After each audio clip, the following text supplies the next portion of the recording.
தலைமுடி எப்படி தலையில் இருந்தால் அழகோ அது போன்று பெண்கள் வீட்டில் இருந்தால் அழகுங்கிற அல்லாஹ் தஆலா. வீட்டில்தான் நீங்க அடங்கி இருக்கணும். இந்த ஊருடைய நாட்டாண்மை, இந்த ஊருடைய பஞ்சாயத்தார்கள், இந்த ஊருடைய பெரும் தலைவர் ஒருவர் அப்படி ரோட்ல வர்றாரு, 4 பெண்கள் வர்றாங்க. அந்த பெண்களை பார்த்து எங்க போறீங்கன்னு கேட்கறதுக்கு இந்த ஊருடைய தலைவருக்கு, இந்த அதற்கு உரிமை உண்டு, இந்த ஊருடைய இமாமுக்கு உரிமை உண்டு. என்னவா எங்க போறீங்க? ரசூலுல்லாஹ் சொல்றாங்க, பெண்களை பார்த்து, வெளியே செல்பவர்களை பார்த்து எங்கே போகிறீர்கள் என்று கேட்கப்பட்டால் அந்த பெண்களுடைய வாயிலிருந்து 2 வார்த்தை தான் வரணும். அது அல்லாம வேறு எந்த வார்த்தைகள் வந்தாலும் அந்த பெண்ணை ஒழுக்கமான பெண்கள் என்று நம்பாதீர்கள் என்றார்கள் நபிகள் நான் ஸல்லல்லாஹு அலைஹி வஸல்லம். என்ன 2 வார்த்தை? எங்கம்மா போறீங்க? இன்னார் வீட்டுல மையத்து அதுக்கு போறோம், அல்ஹம்துலில்லாஹ் போங்க. எங்கம்மா போறீங்க? இன்னாருக்கு உடம்பு சுகம் இல்லை பார்க்க போறோம், போங்க. இது அல்லாம இப்ப கேட்டு பாருங்க, எங்கம்மா போறீங்க? அண்ணன் மகனுக்கு சுண்ணத்து பண்ணியிருக்கு பார்க்க போறேன். அண்ணன் மகனுக்கு 16 வயசுல சுண்ணத்து பண்ணியிருக்கான், நீ ஏன் போய் பார்க்க போற? அவனுக்கு 8 வயசுல பண்ணாம, 9 வயசுல பண்ணாம, 12 வயசுல பண்ணாம இப்படி தள்ளிக்கிட்டே போய் 16 வயசுல பண்ணி போட்டு வச்சிருக்கு. அதை போய் இவங்க பார்க்க போறாங்க. போலாமா? தேவையா? கேட்டு பாருங்க. இப்ப நம்ம தாய்மார்களை சில ஊர்ல போய் பார்த்தா ஆஸ்பத்திரிக்கு போறேன்னு முன்னால ஒரு சினிமா கொட்டாய்க்கு போறாங்களோ. ஆஸ்பத்திரி அண்ணான இருக்கு, சினிமா கொட்டாய்க்கு முன்னால இருக்கு. ஆஸ்பத்திரிக்கு போறேன். எங்க போறீங்க? ஆஸ்பத்திரிக்கு போறேன். பின்னாலே ஆளை விட்டு பார்த்தா அதுக்கு முன்னால ஒரு ஆஸ்பத்திரி இருக்கு, சினிமா கொட்டாய் ஆஸ்பத்திரி. அந்த மாதிரி போறாங்களா? நம்ம ஊர் இல்லங்க, பள்ளப்பட்டியில இல்ல. பள்ளப்பட்டியில உள்ள பெண்கள் சினிமாவே பார்ப்பதில்லை என்று கேள்விப்பட்டேன். அப்படித்தான் சொல்லிட்டு ஆமா ஆமா ஆமான்ற வேண்டியதுதான் அது இருக்கு. அதான் நல்லது இருக்கும். ஆமா, சினிமாவே கிடையாம இங்க. சினிமா கொட்டாயே கிடையாது, சினிமா கிடையாது, சினிமாவே இல்லைன்ட்டாங்க. எதிர்த்து பிரச்சனையே முடிஞ்சு. தாய்மார்களே நல்லா கவனிங்க, அன்பு தாய்மார்கள். ஆயிஷா நாயகி மடியில படுத்திருக்காங்க. யார்? ரசூலுல்லாஹ். மேல பார்த்துக்கிட்டாங்க சந்திரன். அம் ஹாபா கமரும், ஹாபா கமரும். அது சந்திரனா இது சந்திரனா என்று கேட்ட ஆயிஷா நாயகி உள்ளத்துல ஒரு எண்ணம் ஏற்படுது பாருங்க. என்ன எண்ணம்? சந்திரனுக்கு அருகாமையிலே கோடிக்கணக்கான நட்சத்திரங்கள். நட்சத்திரத்தை என்ன முடியுமா தம்பி? சரி என்றதா ஒரு ஆள் ஒத்துக்கிட்டான். எப்படி எண்ணுவான்? இன்னைக்கு ராத்திரி எது வரைக்கும் எண்ணுவான், மறுநாள் எங்க இருந்து ஆரம்பிப்பான்? பெரிய சங்கடமா போயிடும்.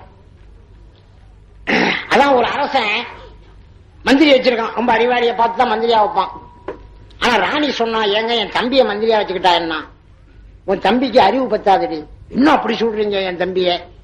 அதுதான் கிடையாது, நீங்க வேண்டாக்க என்ன இது வேண்டாலும் வச்சு பாருங்க. சரின்னு சொல்லி மந்திரியை கூப்பிட்டான். அவன் மச்சனையும் கூப்பிட்டான். வானத்துல எத்தனை நட்சத்திரம் இருக்குன்னு எண்ணிக்கிட்டு வரணும், எத்தனை நாள் தேவைன்னா. மந்திரி சொன்னா ஒரே நாளையில எண்ணிட்டு வந்துடுறேங்க. அரசன் மச்சனன் சொன்னா எனக்கு 1 வாரம் வேணுங்க. சரி எண்ணிட்டு வாப்பாண்டாச்சு. அரசன் மச்சனன் என்ன வேண்டியது, பக்கத்துல அக்கா வச்சுக்கிட்டு இன்னிப்பிட்டு மறுநாள் காலையில் எங்க இருந்து ஆரம்பிச்சிருக்குமா, இங்க இருந்தாச்சும் ஆரம்பிம்பா. அவன் எண்ணி எண்ணி பார்த்தான், அவனால என்ன முடியல. 1 வாரம் ஆச்சு. இவன் 1 நாள் போதும்ட்டான் மந்திரி.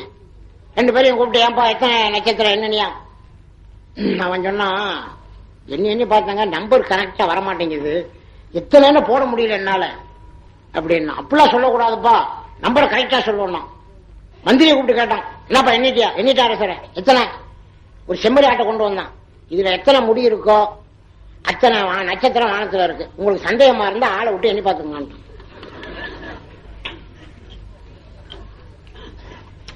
அரசன் கேட்டான், ஏண்டி உன் தம்பியை மந்திரியா வச்சுக்கிறதா இல்ல இவனை மந்திரியா வச்சுக்கிறதா?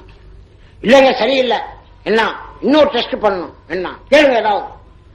உலகத்திலேயே நடு சென்றான இடம் எது? நடு சென்றான இடம் கண்டுபிடிச்சிட்டு வாங்கன்ட்டான். 1 வாரம் தவணை. 1 வாரத்துக்கு பிறகு வந்தான். என்னப்பா கண்டுபிடிச்சியா? அளந்து பார்க்க முடியலங்க. எல்லா பக்கமும் அளந்து பார்க்கல, நடு சென்று கண்டுபிடிக்கணும். மந்திரியை கூப்பிட்டா, நீ கண்டுபிடிச்சிட்டியாப்பா? கண்டுபிடிச்சிட்டான். இது நடு சென்றான இடம். அந்த அரசாங்கத்தை 4 சுத்தி ஒரு பக்கத்தில் நின்றுகிட்டு, இதாங்க நடு சென்றான இடம், உங்களுக்கு சந்தேகமா இருந்தா ஆளை விட்டு அளந்து பார்த்துங்க. இல்ல பெரிய வம்பா போச்சு. இவள்ளடி அறிவாளி. எதற்காக சொல்றேன்? வானத்தில் உண்டான நட்சத்திரங்களை எண்ண முடியாதோ அது போன்ற ஆயிஷா நாயகி அவர்கள் தன் உள்ளத்திலே ஒரு கேள்வி கேட்கிறார்கள். ரசூலுல்லாஹ்ட்ட ஒரு கேள்வி கேட்கணும். என்ன கேள்வி? இந்த வானத்தில் உண்டான நட்சத்திர அளவிற்கு நன்மை செய்த மனிதர் யாராவது இருக்கிறார்களா அப்படின்னு ரசூலுல்லாஹ்ட்ட நம்ம ஒரு கேள்வி கேட்கணும். அதுக்கு ரசூலுல்லாஹ் என்ன பதில் சொல்லணும் தெரியுமா? அதிகம் முந்திய பெண்கள் முடிவு பண்ணிடுவாங்க, ஆமா இருக்கிறார், அவர்தான் உன்னுடைய தந்தை, என்னுடைய மாமனார் அபூபக்கர் என்று சொல்ல வேண்டும். இப்படி தாய்மார்கள் ஒரு கேள்வியை கணவன்கிட்ட கேட்கறதுக்கு முந்தைய அவங்களே பதிலையும் மனசுல வச்சுக்குவாங்க. ஏங்க நம்ம மூத்த மகளை யாருக்கு கட்டலான்னு இருக்கீங்க அப்படின்னு கேட்பாங்க. இவர் சொன்னாரு, என் தம்பி மகனுக்கு.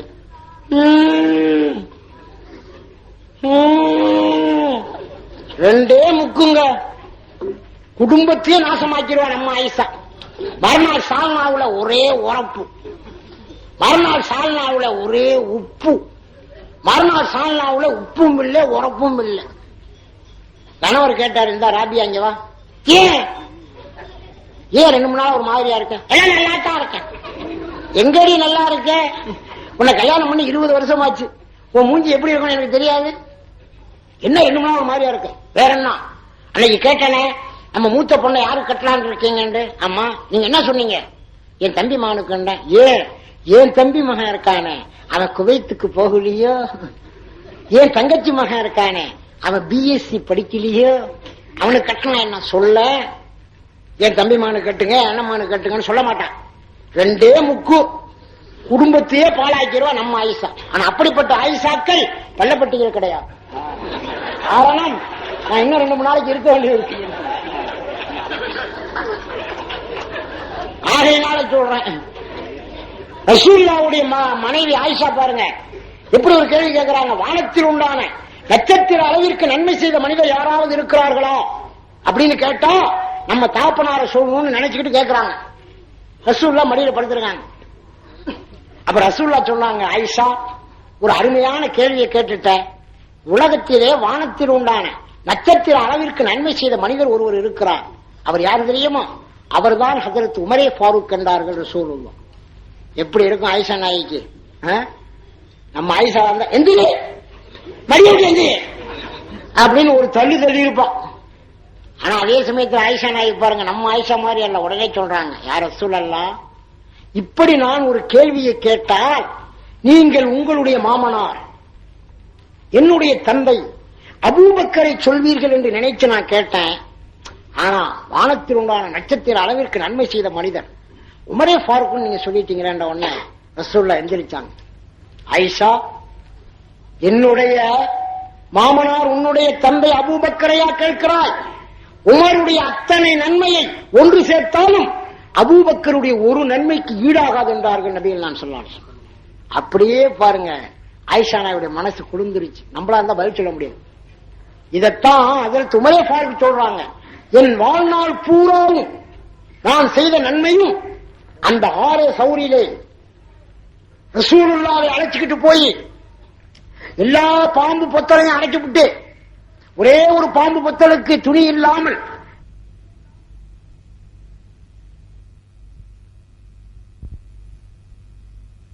உடனே பாம்பு வெளியே வந்துச்சு.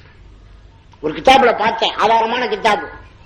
அந்த பாம்பு ரசூலுல்லாஹ் பேசினாங்களாம், என்னுடைய தோழர் அபூபக்கர் என்று தெரிந்துமாய் கடித்தாய் என்று. ரசூலுல்லாஹ், ரொம்ப நாளா நீங்க இங்க வருவீங்க, உங்களை பார்க்கலான்ட்டு நான் ரொம்ப நாளா இருக்கேன். இந்த ஆளு காலை வச்சு அடைச்சிக்கிட்டு இருந்தாரு, என் வேலை கொட்டினா தான் காலை எடுப்பாரு. எனக்கு ஆசை உங்களை பார்க்கணுண்டு, இவரை கொட்டணுங்கிறது அல்ல. அதனால கொட்டினா அவர் காலை எடுத்தாரு, உங்களை பார்த்துட்டேன்டுச்சு. உர்ரா ராஜ்யாவது எடுத்து நினைக்காத, கிதாப்ல இருக்கு. இவ்வளவு நாளா கேள்விப்படலையே, பாம்பு கிடைச்சதுதான் கேள்விப்பட்டான். இந்த பாம்பு பேசிச்சுன்னு வேற விடுறாரு. ரசூலுல்லாஹ்ட்ட என்னங்க பேசல? மான் பேசியது, பெருமானார் ஸல்லல்லாஹு அலைஹி வஸல்லம் ஒட்டகம் பேசிச்சு. நீனா நம்மகிட்ட வந்து பேசுறதுக்கு மாடு ஆடு கழுதலாம், மாடு ஆடு மாடெல்லாம் பேசுன்னு சொன்னா நம்ம பைக்கலான்றோம். ரசூலுல்லாஹ்ட்ட பேசின ஒவ்வொரு சந்தர்ப்பத்தையும் இன்ஷா அல்லாஹ் நாளைக்கு வாங்க சொல்றேன். 3 நாள் பயான் இருக்கு. ஆகையினால ஒவ்வொரு நாள் பயான் 1.5 மணி நேரம் அவசியம். நீங்க வந்து ஒவ்வொரு நாள் பயான் கேட்கணும், உங்க மனைவியரை அழைச்சிக்கிட்டு வரணும். காரணம், ஒரு கணவனுக்கு ஒரு மனைவி எப்படி அடிபணிஞ்சு நடக்கிறது, அதே சமயம் ஒரு மனைவியை ஒரு கணவன் எப்படி நடத்தாட்டுவது, இதெல்லாம் நம்ம மார்க்கத்தில் ரொம்ப தெரிந்து கொள்ள வேண்டிய ஒரு அவசியமான ஒண்ணு. ரசூலுல்லாஹ் மாதிரி பேசி மிஞ்ச முடியாதுங்க. ஆனா ரசூலுல்லாஹ் உம்மி நபி, எழுத படிக்க தெரியாத உம்மி நபி. ஆனா அதே சமயத்தில் உலக அனைத்திற்கும் உண்டான அறிவின் பொக்கிஷம் ரசூலுல்லாஹ். அங்கிருந்துதான் அறிவே பிறக்குது. ரசூலுல்லாஹ்கிட்ட பேசி யாரும் மீள முடியாது, யாருமே மீள முடியாது. பாருங்க, ஒரு 20 பேர் நசாராக்கள் ஒரு 20 பேர் சேர்ந்துக்கிட்டு அதுல ஒருத்தங்க சொன்னா, டேய் இந்த முகமது கிட்ட நான் கேலி பண்ண போறேன், நான் கேலி பண்ணும்போது நீங்க எல்லாரும் சிரிக்கணும்னா, என்னடா வாங்க அங்க வாங்கடா வந்து பாருங்கடா அப்படின்னா 20 பேர் வந்தானோ. அதுல ஒருத்தன் கேட்டோம், முகமதே என்ன கேள்வி கேட்டாலும் பதில் சொல்லுவீங்களாம்ல? ரசூலுல்லாஹ் சொன்னாங்க, இன்ஷா அல்லாஹ் சொல்லுவேன். என்ன கேள்வி கேட்டாலும் பதில் சொல்லுவீங்களா? ஏதோ தெரிஞ்ச வரைக்கும் சொல்லுவேன்ப்பா. நான் ஒரு கேள்வி கேட்கிறேன், சொல்றீங்களா? கேளு. மனிதனின் மலம், மனிதன் பேரக்கூடிய மலம் இருக்கு, அது என்ன ருசின்னு கேட்டான். ரசூலுல்லாஹ் சொன்னார்கள், நான் நினைக்கின்றேன் இனிப்பாக இருக்கும் என்று நினைக்கிறேன். நாங்க திண்டு பார்த்தீரான்னா எல்லாரும் சிரிச்சானுங்க. உடனே ரசூலுல்லாஹ் சொன்னாங்க, தம்பி நீங்க 20 பேருமே நான் சொன்னதை கவனிக்கலையா? என்ன இனிப்பாக இருக்கலாம் என்று நினைக்கிறேன்னு தான் சொன்னேன். காரணம், மனிதனுடைய மலத்திலையும் ஈ முக்கியது, பலாச்சுரையிலும் ஈ முக்கியது, மனிதனுடைய மலத்திலையும் ஈ முக்கியது, ஜிலேபிலையும் ஈ முக்கியது, மனிதனுடைய மலத்திலையும் ஈ முக்கியது, ஹல்வாவிலையும் ஈ முக்கியது. அதை வச்சு ஆராய்ச்சி செய்து மனிதனுடைய மலம் இனிப்பாக இருக்கலாம்னு சொன்னேன். உங்களுக்கு சந்தேகமா இருந்தா திண்டு பார்த்து தெரிந்து கொள்ளுங்கள். அப்பதான் வந்தவன் பூரா சொன்ன, வாடா அந்த ஆள் அறிவை வச்சு சொன்னாரு, இப்ப நம்ம தான் போய் திண்டு பார்த்து ஈ முக்கியது, அதுலயும் முக்கியது, இதுலயும் முக்கியது, என்ன காரணம்? இதுவும் இனிக்குதா அதுவும் இனிக்குதா, இல்ல இது உப்பு கட்சிதா அது இனிக்குதா, இதை நம்ம தானே போய் தெரிஞ்சுக்கணும். ஏன்டா அந்த ஆள்கிட்ட போய் நீ மாட்டிக்கிட்டு என்று எழுதிட்டு வந்துடணும். ரசூலுல்லாஹ்ட்ட பேசி மிஞ்ச முடியாதுங்க. பெருமானார் ஸல்லல்லாஹு அலைஹி வஸல்லம் அவர்கள் அறிவின் சிகரம், நபிகள் நாயகம் ஸல்லல்லாஹு அலைஹி வஸல்லம். ரசூலுல்லாஹ் யார் என்று சஹாபாக்களினாலேயே புரிந்து கொள்ள முடியாத ஒரு ரகசிய பொருள் பெருமானார் ஸல்லல்லாஹு அலைஹி வஸல்லம். சிர்ருன் நபா ரசூலுல்லாஹ், அல்லாஹ்வுடைய ரகசிய பொருள். அதனால்தான் சொல்றேன், ரசூலுல்லாஹை பற்றி பேசிக்கொண்டே இருக்கலாம், பெருமானார் ஸல்லல்லாஹு அலைஹி வஸல்லம் வாழ்க்கையை பற்றி சொல்லிக்கொண்டே இருக்கலாம். நன்றாக நீங்கள் சிந்தித்து பார்ப்பீர்களே, ஆனால் அகில உலகத்தின் தூதர் ரசூலுல்லாஹ் ஒரு இடத்துல பேசும்போது, மெட்ராஸ்ல பேசும்போது சொன்னார், ஒருத்தர் வந்து கேட்டார், பயான் நல்லா இருக்கு, ஒரு சின்ன விளக்கம் வேணும்னார். என்ன ஆரம்ப நபி கடைசி நபிங்கிறீங்க? எனக்கு புரியல. அது என்ன ஆரம்பத்தில் உள்ள நபிங்கிறீங்க, அப்புறம் கடைசியில் உள்ள நபிங்கிறீங்க? இப்ப நான் சொன்னேன், ஆரம்பத்தில் ஒளிவாக படைக்கப்பட்டு கடைசியிலே இந்த உலகத்திற்கு அவர்கள் உருவமாக அனுப்பப்பட்டார்கள். புரியல பை அப்படின்றாரு. நான் சொன்னேன், நாளைக்கு பயானுக்கு வருவீங்களான்னு. ஹிந்து நண்பருங்க, நல்லது பை, அவசியம். அவங்க உங்க பயான ஒவ்வொரு நாளும் கேட்கிறேன்டாரு, அவசியம் வாங்க சொல்றேன். அப்ப அவருக்கு விளக்கம் சொன்னேன், எங்க ரசூலுல்லாஹ் அல்லாஹ் ஆரம்பமாக ஒளிவாக படைத்து விட்டான். அவ்வளவுமா ஹலக்கல்லாஹு மின் நூரி வ குல்லு ஷைஇன் மின் நூரி. அல்லாஹ் சொல்றான், நான் ஆரம்பமாக, ரசூலுல்லாஹ் சொல்றாங்க ஹதீஸ் குத்ஸில, என்ன ஆரம்பமா அல்லாஹ் ஒளிவா படைச்சிட்டான், அதுக்கு பிறகுதான் எல்லா வசதியும் படைச்சான். இப்ப இது ஒருத்தருக்கு புரியலையா, இப்ப புரிய வைக்க போறான்னு சொல்லிட்டு உங்க வீட்டுல தோசை கூட மாவாட்டி ஆகும். மாவாட்டி முடிஞ்ச உடனே கொஞ்சோன்னு மாவை எடுத்து தன்னுடைய கணவருக்காக வேண்டி அந்த பிள்ளை, அந்த பொண்ணு என்ன செய்து மேல தூக்கி வச்சிருது. மாவு ஆட்டினவனே எடுத்து வச்சாச்சு. அதுக்கப்புறம் பிள்ளைகளுக்கெல்லாம் சுட்டு சுட்டு தோசையா கொடுக்குது. எல்லாம் தின்னுட்டு போனதுக்கு பிறகு கடைசியில தாப்பனார் வந்த உடனே அந்த மாவை எடுத்து சுட்டுச்சு. நான் கேட்டேன் அப்ப அவர்கிட்ட, இந்த தோசை எந்த மாவுல உள்ளதுன்னு. அந்த ஆரம்பத்துல ஆட்டினாங்களால, ஆமா அதுல உள்ளதுதான், ஆனா தோசையா வந்தது எப்போன்னு கடைசியிலன்றாரு. அந்த மாதிரிதான் ரசூலுல்லாஹ்வை ஒளிவா படைச்சு கடைசியில மனிதன் இப்பதான் புரிஞ்சுட்டார். தோசையை சொன்னா தாங்க புரியுது. நம்மளுடைய அறிவெல்லாம் இப்ப அப்படிதான். தோசை, ஆப்பம், இட்லி இதை சொன்னா புரியும். காரணம் என்ன? பிராமண பிள்ளைகளை பாருங்க, காலையில எழுந்திரிச்சு 4 மணிக்கெல்லாம் குளிச்சுட்டு படிச்சுக்கிட்டு உட்காந்துருக்கான். நம்ம வீட்டு பிள்ளைய பாருங்க, காலையில 7 மணிக்கு எந்திரிக்கும் போதே ஆப்பான்னுக்கிட்டு தான் எந்திரிக்கிறான், இடியப்போன்னுக்கிட்டு தான் எந்திரிக்கிறான். காரணம் என்ன? நம்ம தான் எந்திரிக்க வேண்டியவர்கள் 3 மணிக்கு தாயத்துக்கு. அது நேர் மாற்றமாகி போச்சு. அது மட்டுமா, கிராம வீட்டுல போய் பாருங்க, இவனை பார்த்த பெரிய சப் இன்ஸ்பெக்டர் மாதிரி வருவான், இவனை பார்த்த கலெக்டர் மாதிரி வருவான், இவனை பார்த்த பெரிய ஒரு மந்திரி மாதிரி வருவான்னு சொல்லுவான். நம்ம வீட்டு பிள்ளைகளை பிறந்த உடனே கொண்டு போய் அவங்க ஜாகி மாட்டை கொடுத்தாவது, அம்மாவோட அம்மாட்ட அவங்க வாங்கிக்கிட்டு திருட்டு பயல, அத்தாவுடைய திருட்டு முடி அப்படியே இருக்கே. முதல்ல ஆம்பளை பையன் பிறந்திருக்கான்னு கொண்டு போய் கையில கொடுத்ததுக்கு அந்த பிள்ளைய வாங்கிக்கிட்டு திருட்டு பயலாம், அத்தாவுடைய திருட்டு முடி அப்படியே இருக்கான், குறப்பயல போந்தான் நம்ம பிள்ளைய. இது மாதிரியான காலத்துல நம்ம வாழ்றோம். சுபஹானல்லாஹ். உண்மையை சொல்கிறேன் அன்பு தாய்மார்களே, பழக வேண்டியது ரொம்பவும் இருக்கிறது. சாதாரணமாகவே சொல்கிறேன், அதிகமாக பழக வேண்டிய முறைகள் எல்லாம் ரொம்ப அதிகமாக இருக்கிறது. அருமை நபிகள் நாயகம் ஸல்லல்லாஹு அலைஹி வஸல்லம் அவர்களுடைய மடியிலே, ஆயிஷா நாய் மடியில ரசூலுல்லாஹ் படுத்திருக்காங்கன்னு சொன்னா, உடனே ஒருத்தர் வீட்டுக்கு போயிருக்காரு. வீட்டுல போய் கேட்டிருக்காரு, ஆயிஷா என்ன ஜாங்க இது பயான் கேட்டியா? கேட்டேன். என்ன சொன்னாங்க? நிறைய பயான் சொன்னாங்க. இல்ல ஆயிஷா நாய் மடியில ரசூலுல்லாஹ் படுத்திருந்தா சொன்னாங்களே கேட்டியா? ஆமா. அந்த சுண்ணத்தை நான் ஹயாத் ஆக்கிக்கிறேன், உன் மடியை காட்டுனாராம். இதாங்க சுண்ணத்து, நான் சொன்னதுலயே இதான் சுண்ணத்து. ஆமா, ஆயிஷா நாய் மடியில ரசூலுல்லாஹ் படுத்துக்கிட்டு வீடியோவா பார்த்தாங்க? ஏன் இது இருக்கு, டிவியா பார்த்தாங்க? ஆயிஷா நாய் மடியில படுக்கிறாங்களா, அதே மாதிரி இவரம் படுக்கிறாங்களா, சுண்ணத்தான். ரசூலுல்லாஹ்வுடைய சுண்ணத்து தாடியை வைடான வைக்க மாட்டேங்கிறான், ரசூலுல்லாஹ்வுடைய சுண்ணத்து முழுக்கை சட்டை போடனா போட மாட்டேங்கிறான், ரசூலுல்லாஹ்வுடைய சுண்ணத்து மீசியை கத்தரிச்சு தாடியை வளங்குறாங்க, இவன் மீசியை வளர்த்து விட்டு தாடியை ஃபுல்லா எடுத்துட்டான். இதெல்லாம் சுண்ணத்து இல்லையா? நான் சொன்னதுல ஆயிஷா நாய் மடியில படுத்திருந்தா சொன்னதான், அதை படுத்துக்கிட்டு இவன் வீடியோ பாக்குறாரு. நம்ம ஏதாவது பயான்ல சொல்லிட்டா என்ன ஜியாவுதி அஜித் ரொம்ப ஓப்பனா பேசுறாரு, என்னப்பா ரொம்ப ஓப்பனா பேசிட்டேன், உன் வீடியோ விட ஓப்பனா பேசிட்டேன். உன் வீட்டுல வீடியோ இருக்கு, நீ இருக்கு, உன் வீட்டுல பாலிகான புள்ள இருக்கு, ஈத்த விட்டு பையன் வந்து உட்கார்ந்து இருக்கான், அடுத்த விட்டு பாலிகான புள்ள வந்து உட்கார்ந்து இருக்கு, நிலா காயுது, ஜீன்ஸ் ஓடுது, இவங்க எல்லாரும் பார்த்து ரசிக்கிறாங்க. இவர் வீட்டு பாலிகான புள்ளைய ஈத்த விட்டு பையன் பாக்குறான், ஈத்த விட்டு பாலிகான பையனை இந்த புள்ள பாக்குது, வீடியோ ஓடுது. இதெல்லாம் ரொம்ப அசிங்கம் அல்லவா? நம்ம ஆயிஷா நாயகி மடியில ரசூலுல்லாஹ் படுத்திருந்தாங்க, ஓ மடியை காட்டு நான் படுத்துக்கிறேன்னு சொன்னாங்க. என்ன ரொம்ப ஓப்பனா பேசுறாரு, என்ன ஓப்பனா இல்லை?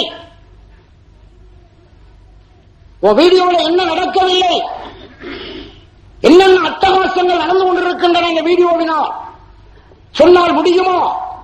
பஸ்ல உட்கார்ந்து இருக்கேன், வாலிபமான பெண்கள் 3 பேர் உட்கார்ந்து இருக்காங்க, எய்தாப்புல 3 பையன் உட்கார்ந்து இருக்காங்க, ரேடியோ போட்டு விடுறான். இந்த ரேடியோ படிக்குது, வழக்கு அமுத்துங்களே அமுத்தாதீங்களா, அமுத்தாதீங்களே அமுத்தாதீங்களா, அமுத்துங்களே. இது ஒரு பாட்டுங்க, சண்டால பாவிகளா,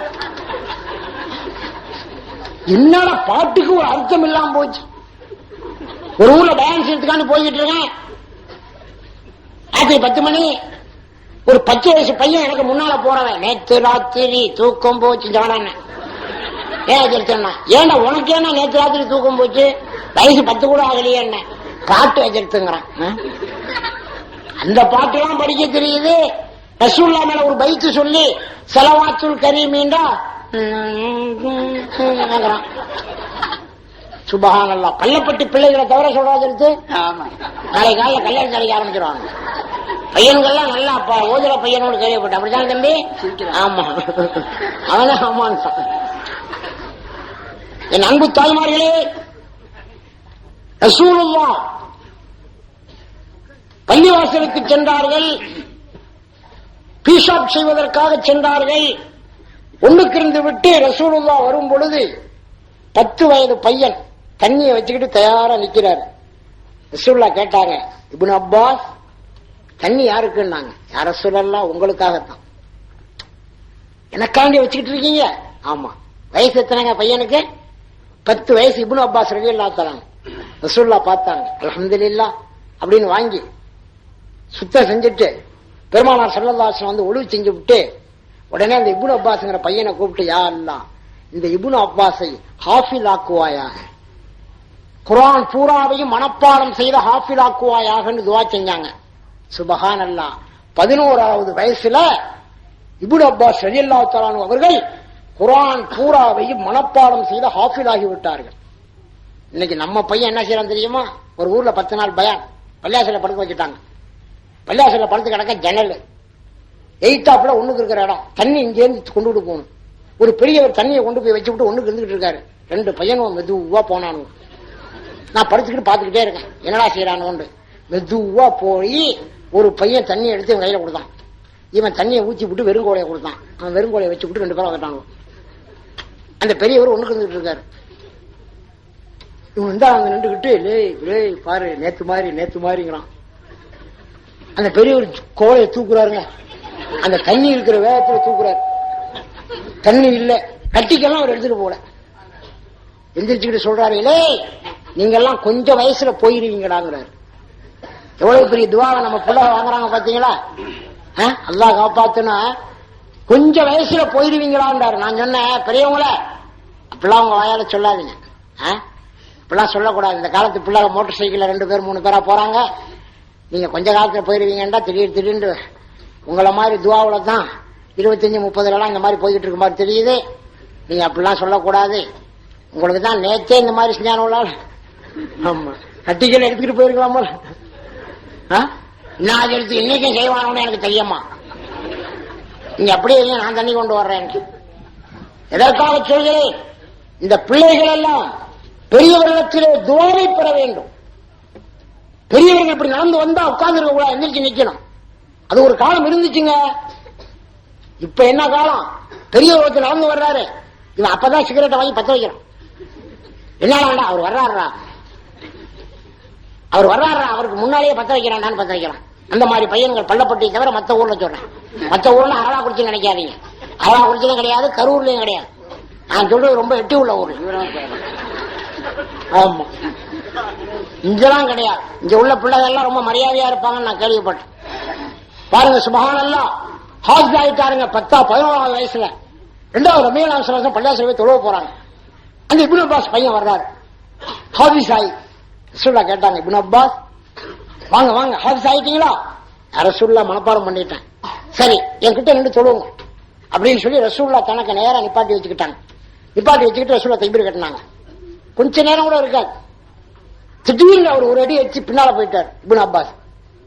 ரசூலுல்லாஹ் தொழுது முடிச்சுட்டு கேட்டாங்க, என்ன இப்னு அப்பாஸ் ஏன் பின்னால போயிட்டீங்க? யார் ரசூலல்லாஹ், உங்களுக்கு சமமா நின்ற என் மனசுல ஒரு நினைப்பு வந்துச்சு. 2 உலக சர்தார் எங்கள் நாயகம் முஹம்மது நபி ஸல்லல்லாஹு அலைஹி வஸல்லம் சமமாவா நிக்கிற அப்படின்னு ஒரு எண்ணம் வந்துச்சு. நான் ஒரு அடி பின்னால போயிட்டேன். ரசூலுல்லாஹ்வுடைய மனசு குளிர்ந்து போய், யா அல்லாஹ், இந்த இப்னு அப்பாஸ் அவர்களுக்கு குர்ஆனின் விளக்கத்தை தந்தருள்வாயாக அப்படின்னு துஆ செஞ்சாங்க. இன்னைக்கு உலமாக்கிட்ட கேட்டு பாருங்க, இப்னு அப்பாஸ் ரலியல்லாஹு தஆலா அவர்கள் எழுதிய தஃப்சீர் இன்று எத்தனை தஃப்சீர் இருக்குன்னு கேட்டு பாருங்க. இதெல்லாம் யாருடைய துஆ? ரசூலுல்லாஹ்வுடைய துஆ மட்டுமல்ல, உங்களை மாதிரி பெரியவங்கள்ட்டையும் இந்த பிள்ளைகள் துஆ வாங்க வேண்டும். அந்த துஆ வாங்குற மாதிரி நமது தாய்மார்கள் அந்த பிள்ளைகளை வளர்க்க வேண்டும். அதுக்கு என்ன செய்யணும்?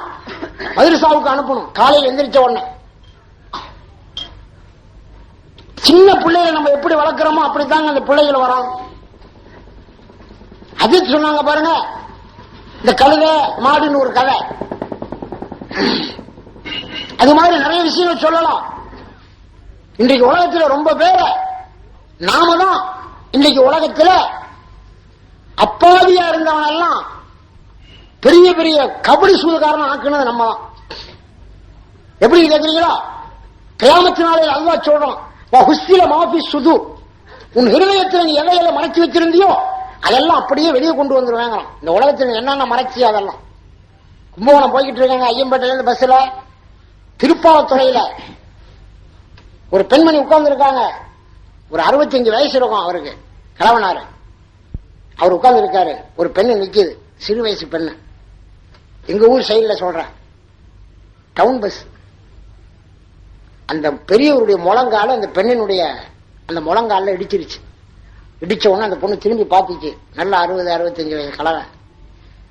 காலை நினைச்சு வைங்க, பொம்பளை நிக்கிறது தெரியலையே அப்படின்ன உடனே அந்த பாவம் அவர் வயசு காலம் அவர் சொன்னார், அம்மா தெரியாம பட்டுருச்சுமா, கோச்சுக்காதம்மான்னு காலை ஒடுக்கிக்கிட்டாரு. திருப்பாலத்தோட தாண்டிச்சு. அடுத்த ஸ்டாப்ல ஒரு பில் பாயிண்ட் பேண்ட் போட்டு, ஒரு கூலிங் கிளாஸ் கண்ணாடி போட்டு, ஒரு ஹிப்பி முடி வச்சு ஒரு சிறு வயசு பையன் ஏறினான். ஏறி அந்த பொண்ணுக்கும் பக்கத்துல பிடிச்சுக்கிட்டு நின்றான். கொஞ்ச நேரத்துல அந்த பொண்ணு இவன் மேல சாய, இந்த பொண்ணு அவர் மேல சாய. அப்படி திரும்பி பாத்துக்கிச்சு அவனை. நல்ல சிறு வயசு பையன், பில் பாயிண்ட் பேண்ட், ஹிப்பி முடி, கூலிங் கிளாஸ் கண்ணாடி, நல்லா பாத்துக்கிச்சு. 65 வயசு கிழவனார் காலு படும் போது நமக்கு வைக்கணும் கால பொம்பளை நிக்கிறது தெரியலையே அப்படின்ற புள்ள இப்ப இவரு மேல சாய, அவரு மேல சாய, எனக்கு சர்வன் ஏறிடுச்சு.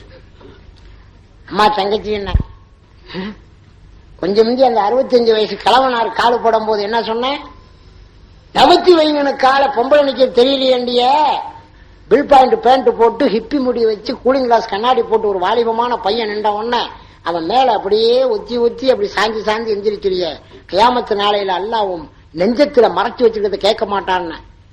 அல்லாஹு அஜித் மாதிரி தெரியுது, அஜித் அப்போ அஜித் மாதிரி தெரியலாம், அஜித்து கூட சொல்ல. அப்படிலாம் நடக்குதுங்க தாய்மார்களே. எங்களை மாதிரி அஜித்துமார்கள் இடிச்சுட்டா அப்படிங்கிறது, வாலிப பையன் இடிச்சா கூட்ட தாங்கலம்மா, கூட்டம் என்னடி இப்ப மட்டும் கூட்டம் தாங்கல, நாங்க இடிச்சா மாத்திரம் நான் தான் இல்லைங்க. சுபஹானல்ல. பள்ளப்பட்டியை தவிர மத்த ஊர்ல சொல்றாங்க, பள்ளப்பட்டி பெண்கள் டவுன் பஸ்லயே ஏறுறது இல்லைன்னு கேள்விப்பட்டேன். அப்படித்தானுங்க? ஆமா, டவுன் பஸ்ஸே கிடையாது, ஊருக்குள்ள கிடையாது. அஜித் எல்லாமே இல்ல இல்லன்ட்டாங்க. சினிமா கொட்டாயி இல்ல, டவுன் பஸ் இல்ல, ரூட் பஸ்லயும் அளவோட இருந்தா ஏறுவாங்கன்னா இல்லாட்டி ஏற மாட்டாங்க. அந்த மாதிரி ஒரு சூழ்நிலை. நான் சொல்றதெல்லாம் ரொம்ப எட்டி உள்ள ஊர், நம்ம பள்ளப்பட்டி தாய்மார்களை சொல்லல. நல்லா கவனிய தாய்மார்களே. அன்னை ராபியத்துல் பஸ்ரியா என்ற பெண்மணி மக்கமா நகரம் நடந்தே செல்கிறார்கள். ஒரு ஒற்றையடி பாதை, அந்த பாதையிலே கடந்து விட்டார்கள் முக்கால்வாசி தூரம். இந்த பக்கமும் பெரிய பள்ளம், இந்த பக்கமும் பெரிய பள்ளம். திடீரென்று இடையிலே ஒரு ஆண் வந்து விட்டார். ராபியத்துல் பஸ்ரியா பார்த்தார்கள், யா அல்லாஹ், ஒற்றையடி பாதை, ஒரு நபரை தவிர மற்ற நபர் செல்ல முடியாது. இந்த சமயத்தில் ஒரு ஆண் வந்து விட்டாரே, அவர் என்னை தாண்டி செல்வாரே, அவரது மேனி என் மேனியில் படாமல் இருக்க வேண்டுமே என்று எவ்வளவோ ஒதுங்கினாங்க. தாய்மார்கள் நல்லா கவனிக்கணும். உலமாக்கிட்ட கேட்டு பாருங்க, இது உண்மையான கிஸ்ஸாவா இல்ல போலியான். அப்படியே நவர்றாங்க. நவர நவர அந்த அடுத்தவருடைய ஆணுடைய மேனி இந்த ராபியத்துல் பஸ்ரியா மேல பற்ற மாதிரி தெரியுது. திடீர்னு நவந்தார்கள், பாவால பள்ளத்தில் விழுந்தார்கள். வலது கை அடிபட்டு எலும்பு முறிந்து விட்டு ராபியத்துல் பஸ்ரியா சொல்றாங்க, அந்நிய ஆடவனின் மேனியில் என் மேனியை படாமல் என் வலது கரத்தின் எலும்பை ஒடித்து அல்லாவுக்கே புகழனைத்தும் என்றார்கள். அந்த ராபியா எங்க? பஸ்ல இந்த கண்டக்டர் இடிக்கிற இடி கொஞ்சமாவது சூடு சொரண சுடிப்பு இல்லாம நிக்கிற நம்ம ராபியா எங்க? இப்படிப்பட்ட ராபியாவை தான் நம்ம எட்டி ஊர்ல பாக்குறோம். உண்மையில் சொல்கிறேன் என் அன்பு தாய்மார்களே, பெண்களுக்கு அழகு எது? உள்ளழகு, வெளியழகு நான் சொல்லிட்டேன். ரசூல்லா உட்கார்ந்து இருக்காங்க மஸ்ஜித் நபவியில, ஆயிஷா நாய் ஊடு இப்படி, ரசூல்லாவுடைய ஊடு, எல்லா சஹாபாக்களும் உட்கார்ந்து இருக்காங்க. ரசூல்லா கேட்கிறாங்க, பெண்களுக்கு அழகு தருவது எது என்று கேட்டார்கள்.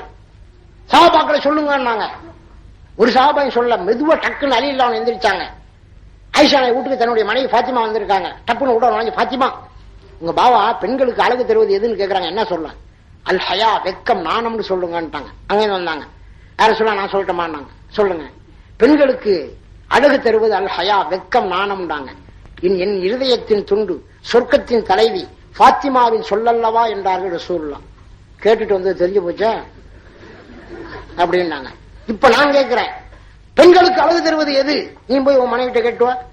ஜிவா ஜியாவது பெண்களுக்கு அழகு தருவது எதுங்கிறாரு. ஜிவாங்க நான் சொல்றேன், இங்க சுழிச்சு விட்டு, இங்க ஒரு சுழி வச்சு விட்டு, புதட்டில பாலிசு பூசி, இங்க ஒரு புள்ளிய வச்சு, இந்த ரெண்டு பக்கமும் சுழிச்சு விடுறதுன்னு போய் சொல்லுங்க நம்ம பொண்டாட்டி. காரணம் என்ன? ஒரே ஒரு சம்பவத்தை சொல்கிறேன் என் அன்பு சகோதரர்களை. 8:45 முடிச்சு சொல்லியிருக்காங்க. காரணம் 9 மணிக்கெல்லாம் சொல்லுங்க. அதனால ரொம்ப கவனமா கேட்கணும். ஒரு தடவை அசர் தொழுதுகிட்டு ரசூல்லா வெளியே வர்றாங்க. அசர் தொழுகைக்கு பிறகு ரசூல்லா சுன்னத்து நஃபிலே குர்ஆன் ஓதுறது கூட ஓத மாட்டாங்க. அதனாலதான் நம்ம மதரசாவுடைய பிள்ளைகளும் மதரசா பிள்ளைகள்லாம் பாருங்க, அசர் தொழுதுகிட்டு அப்படி வெளியே உலாத்த போயிடுவாங்க. உலமாக்கள் கூட அப்படி போவாங்க. காரணம் அசருக்கு பிறகு எந்த தொழுகையும் ரசூலா தொழுவ மாட்டாங்க. கலா இருந்தா தொழுவலாம். பெரும்பாலும் குர்ஆன் கூட ஓத மாட்டாங்க ரசூல்லா, அசல்ல இருந்து மகரிப் வரைக்கும். அப்படி நபி ஸல்லல்லாஹு அலைஹி வஸல்லம் இப்படி வெளியே வந்தாங்க. வந்த உடனே ஹஜ்ரத் உமர் ஃபாரூக் ரலியல்லாஹு தஆலா வந்தாங்க. யா ரசூலல்லாஹ், அஸ்ஸலாமு அலைக்கும். அலைஹிஸ்ஸலாம். தனியா போறீங்களா, நானும் வரலாமா? வாங்க அப்படின்னாங்க. இப்ப ரெண்டு பேரும் சேர்ந்து பேசிக்கிட்டு போறாங்க. அப்ப அலி ரலியல்லாஹு வர்றாங்க, ரசூலுல்லாஹ்வுடைய மருமக புள்ள. அஸ்ஸலாமு அலைக்கும் யா ரசூல். அலைஹிஸ்ஸலாம்.